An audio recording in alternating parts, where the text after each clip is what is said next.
Morning. First of all, not only congratulations on the win, but congratulations on a new baby boy. Hope everybody is doing well. How did that go last week? It was great. No, Stony Brook Hospital did a great job. We had our son last Tuesday around 3:23 p.m. and it was a crazy week. My wife's healthy, the baby's healthy. We're very thankful, and it was a crazy week. We didn't plan it well, so we're excited to have our son here and be a part of our lives. So we're very thankful. Appreciate it. Win number one for your team, 41-18 over Fordham. You're up 13-10 at the half. It gets to 13-10, but then you guys responded in a big way. What did you like about the way your team played Saturday? Well, we started off good. We just didn't score touchdowns to start the game. We're moving the ball well. We had to get some field goals, had some missed opportunities. Thought our defense played really well the whole game. They had some short fields, put in some bad spots, and we blocked the field goal again, which was critical. As short fields made them kick, again, which was huge. Gave up one touchdown there on the double move on the vertical, but was really impressed with our defense. And our offense found a rhythm. It got better as the game went. Started throwing the ball a little bit more, which is good. Started connecting on some passes. Missed a few throws early that I didn't like, but Chris responded, and our guys responded. Marquise Deeds had a good game for us in the slot area position. Chase Freeman responded. But the biggest thing we got to get better at, we had two turnovers. We had a fumble and a pick. That wasn't good. Our red zone, again, has got to be a little cleaner. We were 4-4, but we got to get touchdowns, not field goals. But I was really impressed with our defense and our special teams. We had a couple penalties there I didn't like on special teams that we got to clean up. So we got a lot to get better from this game to the next game against a really good Lindenwood team.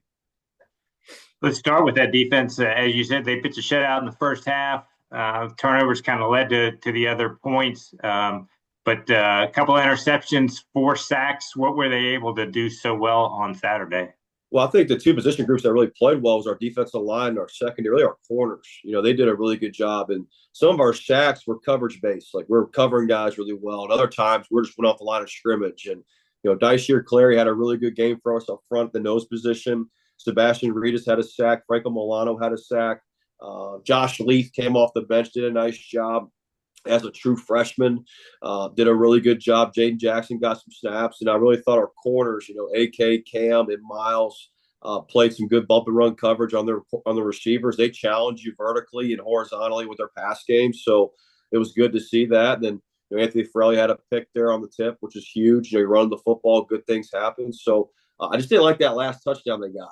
They had a touchdown, a 2-point conversion where I was going a little crazy. I wanted to finish and play well. I wanted them to, finish the game the right way. And credit for them, they did a really good job of executing. Their quarterback made throws and had a few runs in there. But we got to finish the game out and have a complete game on defense. We're going to search for that as we move forward. Did you feel like they had taken, obviously, you've faced two pretty good offensive teams in your first 2 weeks? What kind of stride, or how impressed with the strides they've made?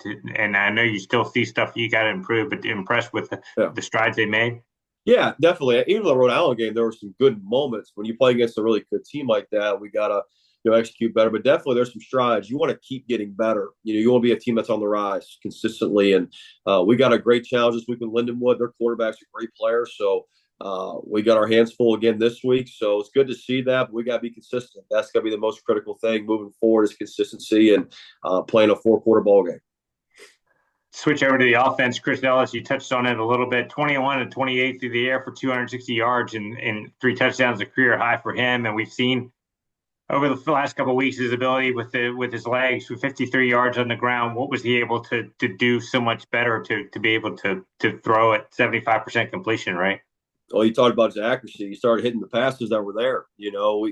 We do a good job. I think our staff does a good job of game planning and getting those guys open. Our receivers do a great job of getting open. Our O-line does a great job of pass throwing, and obviously Roland creates, some advantageous throwing lanes. So with his running ability, so he just played within the system. That's what we asked him to do, to play within the system, and did a really good job completing the ball. But can he do it again? That's the most critical thing right now is you can't be a one-hit wonder. You got to be consistent, and that's going to be the challenge this week.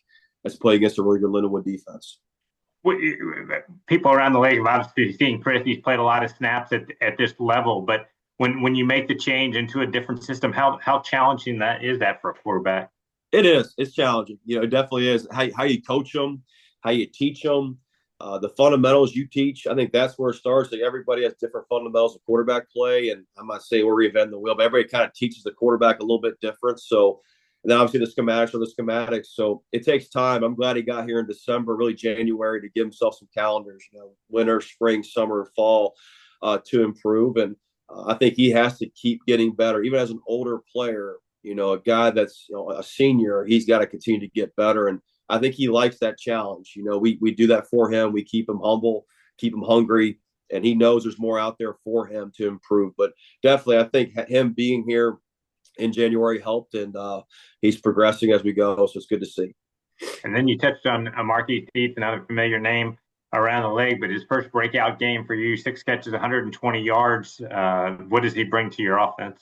He's got some wiggle to him. He's got toughness to him in the slot area. He's a tough kid. He'll go across the middle. He'll block. He'll be physical on the edge. And then, just in the route running tree, like he's got good short area burst and he can run vertically, and it's good to see him on that double move, match on that safety. We set it up, did a really good job running the route, setting the safety on the bite move and getting vertical and scoring. I wish he didn't look back.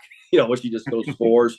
We got him on that. But it was good to see him do that. But I'm more proud of him is how he blocks. He blocks physically. He's a physical player. He really is. He likes contact. You like that in your receiver group. He's really that heartbeat of that room. So it's good to have that. Josiah Williams was that for us last year.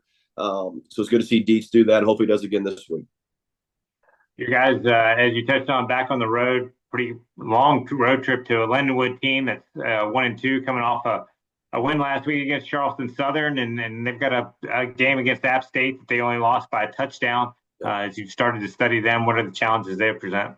Yeah, really good team. They came back and beat Charleston Southern. I mean, they were down points there, and they had the mental maturity to come back and win. And they made some plays down the stretch. Really impressed with their quarterback. I think it starts with him. He's a gamer, tough guy, can play it out of the pocket, throws the ball really well, quick release, got toughness to him. Really impressed with him. Their old line does a good job coming off the ball. They got big receivers. They got good backs. Defensively, they're good up front. They're physical. Linebackers will hit you. Secondary's long. So they got a lot of good players, and they've won a long time. I mean, regardless, D2, now D1, like they're winning. They got good players. They're in a good recruiting area in St. Louis where there's a lot of good quality players, and coach do a great job of recruiting and developing their players. So really impressed with them. Well coached, tough, got some good players. Their quarterback's a really good player. Really impressed with his toughness. So it'll be a great challenge this week. It starts on Tuesday with our preparation. Just talk about what you'd like to see. Your team obviously has made good progress from week 1 to week 2 and 3, and you finally got a win under your belt. What's the next step, and what would you like to see from your team this week and keys to a win? Well, I want us to prepare right, number one, throughout the week. But I want to be consistent. I think, complementary football is something we talked about. We did a little bit of that last week. We got to do that more throughout the game, playing off each other. I think that's critical. I want to eliminate turnovers on offense and take care of the ball. And the defense keep creating takeaways. And I want us to continue to play hard and keep playing smarter. You know what I mean? I want us to keep playing smarter, whether it's schematics, whether it's misalignments, things like that. You want to keep cleaning that up as the weeks go and the more football you play. And so it'll be a good challenge this week with Lindenwood for sure. All right, Billy, thanks so much for your time this morning. Safe travels